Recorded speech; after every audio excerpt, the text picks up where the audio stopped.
What's good, guys, and welcome back to episode 4 of Mastering the Market. This is my free online trading course that I use to be a full-time day trader in Forex. Now, if you haven't seen the last episode, I teach you exactly how I mark up my charts every morning before I start trading. So if you did miss that, it is vital to watch that before you watch this episode. So go back, click the link and check that one out before watching this, and then come back here and keep watching. Now, today's episode is going to be about finding entries. So as we discussed the other day, once we have our setup and our chart marked up at the start of the day, all we have to do now is wait for the entries. Now today I'm going to introduce you to the first type of entry that we have. Now today we are bullish on gold. So let's say that we have our charts marked up like this. If you don't know how we mark up the charts, again, go back and check out that previous episode 3. It's going to teach you everything you need to know to get to this stage of the process. Once we are here though, throughout the trading day, all we are doing is waiting for a setup to form. Now before I tell you the first setup, we're going to need 3 things to be present in the market before we take a trade. So every time when you think you've got a closure that is favorable or a setup for your trade, you need to look for 3 things before you enter. The first one is direction. Does price have a clear direction of where it wants to go? For example, at the minute we seem to be ranging a little bit. There's not much clear direction. Whereas as you can see here on this push up, we have clear direction to the upside. It's very clear where price wants to go, and we can sort of understand the general movement of the overall price. Now, the second thing is going to be volume, right? Volume essentially means how fast or how many orders are being placed at one time. And that means that the candles are going to move faster. You're less likely to get stuck in a trade, and you're not going to get caught in a range like this. You're more likely to get caught in the push if there's higher volume, and you're going to be out of the trade quicker, and there's going to be a higher probability that you do win that trade. Now, the next point is liquidity. Now, we're going to be looking for liquidity every time before we enter a trade. Now, what does liquidity look like? Well, most of the time, it's going to look like bottom wicks like this. So, for example, if we were looking for buys, we'd always be looking for a big bottom wick before we do end up taking those buys off of a bullish closure. Now, I'll teach you exactly what that means in a second, but essentially, whatever direction we're going in, we need to look to see if price has grabbed liquidity from the other direction before it makes that big push. Now, I like to think of liquidity as almost like a slingshot, right? So you see this bottom wick here, we're pulling back the slingshot for us to have enough power to go forward quickly, and that's what we need, right? You don't want to just a small pullback and then a drop down. You want to get some power behind it. So once we grab that liquidity, it's very clear that we're going to push up and drive, just as we have done over here. Now, the first setup type that I am going to teach you is the breakout. Now, this happens when a candle starts to break outside the range and close above our level. So let me draw an example for you here. What we're going to be looking for is a closure above this range here. So for example, as we are bullish, we only need a range 1 closure, as we discussed in the last episode. But since we are bullish, we're closing above this range, and now we have a breakout. The moment the candle fully closes outside that range, we have a breakout. Now, we don't take positions when this candle is still open, because there is always the possibility that we get something like this where the candle comes above, grabs some liquidity, and then continues back into the range and drives down. And then, you know, you don't want to be caught in that. You might get stopped out and all of that stuff. So we are going to wait for candle closures, because the closures are called confirmations, right? Every time we close outside of the range, or every time a candle closes in general, that is giving us data. And if we close outside of the range, that's confirming that we have broken out. So we call them confirmations. So we're waiting for this candle to close. Once it does close, this setup is now formed. We have a breakout. Now, once you have the setup formed, now we need to find the entry. So the first entry that I am going to teach you today for the breakout is going to be the flip. Now, what does this mean? Essentially, again, we are looking for liquidity. So we're waiting for this bottom wick to come down on the next candle.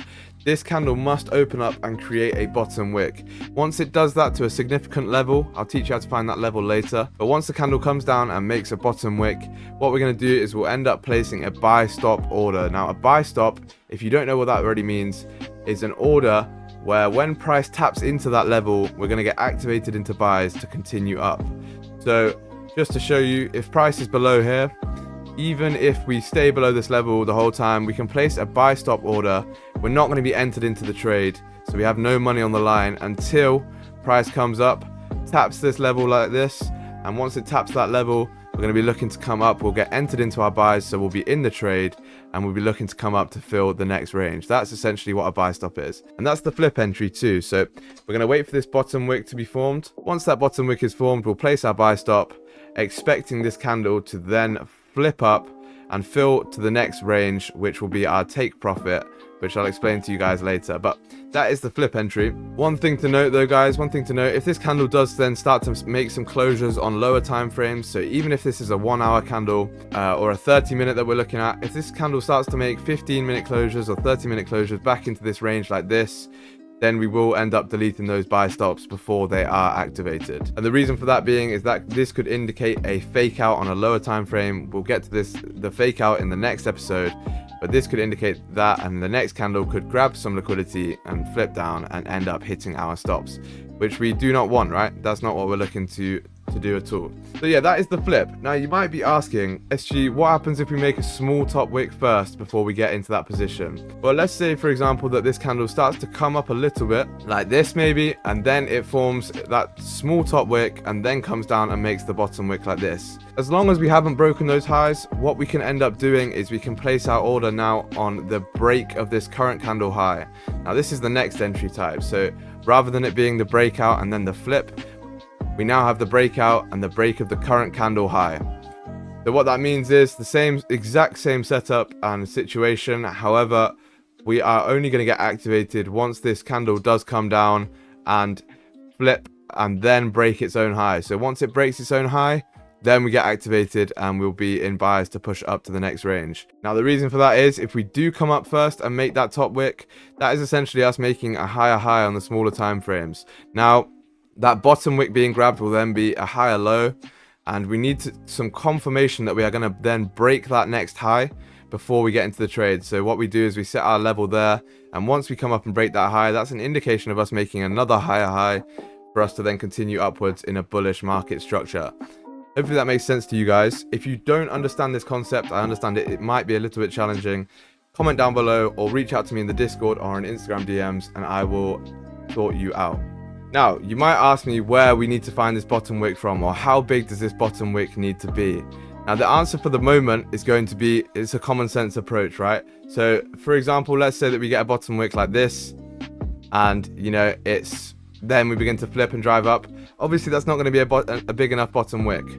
But, let's say now that we come down, maybe tap into this level, or even come down a little bit further, and it's obvious that that is a bottom wick being made before the flip, then we can start to take that. Now in later episodes, when we start to get into liquidity more and more intricate parts of the strategy, I'll explain to you some more ways that we start to look for bottom wick areas. But at the current moment, all you need to know is that it's a common sense approach, and if this bottom wick seems big enough to you, if it's a clear bottom wick being made, then you are okay to place your buy stops. Now, the final thing that we can do, let's say for example that we start to, make this top wick again, similarly to the previous one where we make a top wick first. Let's say that we make this top wick, but this time we come near the top of these highs, right? We could make quite a big top wick.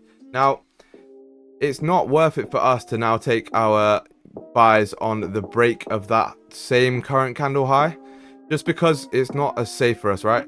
We could be breaking those highs again to continue downwards, and this would constitute a lower low and a lower high being made, like exactly like this. We might just be retesting and to come back down and break that market structure. So because of that, what we're going to do is we are going to wait for the previous candle high to be broken. So we'll end up placing our buy stop order on this level here at the break of this previous candle high, and then what we will do is we will wait for that to be broken. Once it is, we will be in those positions. So that's going to look something like this. We'll come down, grab that bottom wick. Once that candle flips and breaks the previous high, we'll be in again, targeting the next level, and that is going to be it for that entry type. That is called the break of the previous candle high, or obviously if we are bearish, all of these are reversed, right? So you'll have the break of the previous candle low or the break of the current low. Same thing applies with a bearish closure. It will just look exactly like this, closure below, and then the top wick being made, and then a sell stop on the flip. Same thing, just reversed. I'm sure you can understand that, guys. Now, you might be asking, where do we put our stop loss and our take profit? Now, for anyone who doesn't know, a stop loss is an automatic order that we place on the chart to ensure that if the trade goes wrong, then we will be, not losing too much money and we don't get stuck in a big loss. Now, how this is going to work for us is very simple. We are going to put our stop losses on the previous candle lows, so below the previous candle lows. For example, let's say that we break out the range like this. What we will do is once we get that breakout and the flip like that, and we're in these positions, let's say that the candle looks like this, our stop loss is going to be below the previous candle low here. So if we're on the hourly, it'll be below the hourly low. If we're on the 30, it'll be below the previous 30 low. The higher the time frame, the stronger the confirmation. So if you did want to use the 4-hour lows, or maybe even below the range, so below these levels here, that is something that you can possibly do too. But later on, I'll be showing you how we use variable risk and we use percentage risk. So the smaller the stops, the better for us. However, if you did want to use below the range or below certain liquidity areas, you can do that too. Now, in terms of a take profit, the take profit is obviously the opposite of the stop loss. Now, what that means is when we get to a certain level on price, it's going to automatically take us out the trade, secure that profit, secure the win, and we'll be up a certain amount of profit depending on the order size that we filled and how big our take profit was. But essentially, yeah, the take profit is the opposite of the stop loss. It allows us to get out of the trade in a win. So for example, if you did want to just walk away from the table, I don't advise this, but if you did want to walk away, you're either going to hit your stop loss or your take profit, and you're not going to come back and be in, you know, an absolutely mega loss all the way down here. You know, you would have got taken out at this level here where our stop loss is.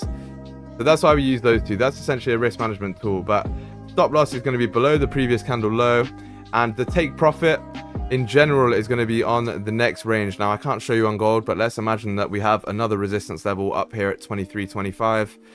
Let's just imagine that our take profit level would be up there. So it would look something like this. We use this little tool here, as I discussed in episode 2. And we would be putting our take profit at the top of the range, so the next resistance level, and the stop loss would be below the previous candle lows.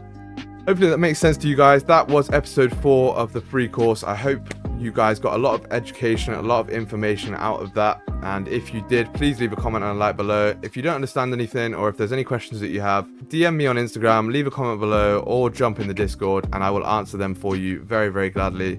Other than that, guys, subscribe if you're new, and peace out. I appreciate you all very much. Have a good day. Goodbye.